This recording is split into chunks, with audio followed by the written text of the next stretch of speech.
Hello, it's me, Tech Bosolo, and this video might be a little different since I'm going to be reviewing Victor and Valentino, at least the first season that's on HBO Max.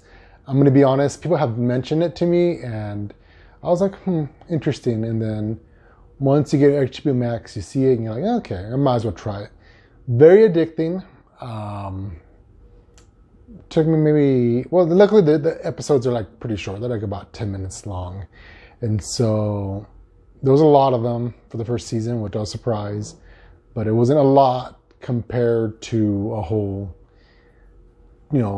episode type thing. So I think once you balance it, it's about the same. Very interesting. It takes place, the main characters are Victor and Valentino, like the name. And it takes place in a fictional place of Monte Macabre. I have all my notes just in case I forget something. And it's a modernized Tenochtitlan, which is pretty cool. You have a lot of the gods still alive, though they don't say they are. Like Sal's Quetzalcoatl, like a hippie version of it. This is Tezcatlipoca, even though I think he only appears in one episode, but he has his presence or mentioned in a lot of episodes, and you're like, could it not be? And then you're like, oh, okay, that's what they're mentioning. Chata is, what's the name of the goddess? The one for Tenochtitlan. Shaliku, I think it is. The one everyone thinks is body of water goddess, and like, no, you have to explain to people, each body has a different goddess, So she just represents the Lake Texcoco one, But anyway, back to the show. I like it a lot. Had a lot of references to Mexican culture, which is pretty cool. And it had a lot of Aztec Maya references, First one you had the first episode had coyote, but you can't coyote. I don't know how it goes, coyote. But trickster, and then Victor and Valentino had to trick him. One character that recurs is Don Jalapeno, and he has a codex that he's building. So it's pretty cool. It has a lot of old drawing styles, all the different monsters and everything in it.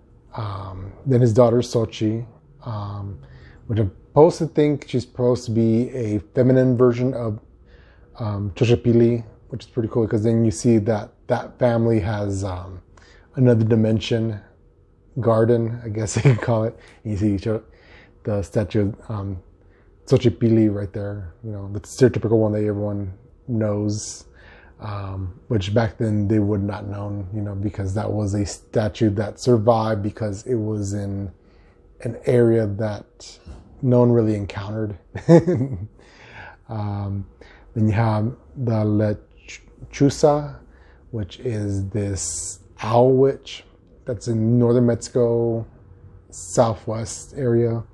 Then you have the Cipatli, at least the descendants of the original Cipatli that created the world.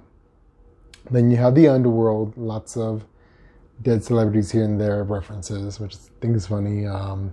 They see me, and they do have a characteristic that I always kind of don't like to mention because a lot of people will get kind of paranoid on it, where she possesses Don Jalapeno.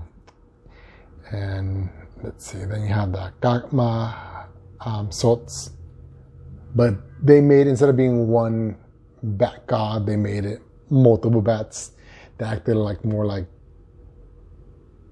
vampire zombie style pack. I don't know how to describe it, but that's pretty much what they have to deal with. Then you have the Matla Siwa, which is a modern kid version. I'm going to say that, which is very interesting. I'm like, but I'm like, that creature usually goes for machismo guys, and the character that was attracted to was not that. So I don't know, Then you have real life type stuff like El Árbol Vampiro, which they made it more like, what's the name of that movie? In Maryville Part 5 or 6, where the clock kind of transforms the house. This one, it's like a piece of it makes the treehouse into a living thing, just like that movie did with the clock. Then you actually have the real place of Doll Island, where you have the creepy dolls on an island. It's there. What else? And then, and then the last episode had a Nawal. So, Nawal, he practically made Victor and Valentino into animals. And then they're trying to do everything to make things right, because he's like, oh, he transformed us because we practically disturbed his, his place of peace, so they have to turn it back to normal. And yeah, without spoiling the episode, that's good part. Anyway, if you guys haven't seen it, I recommend you guys seen it, and I guess I'll talk to you guys later. Take care. Bye.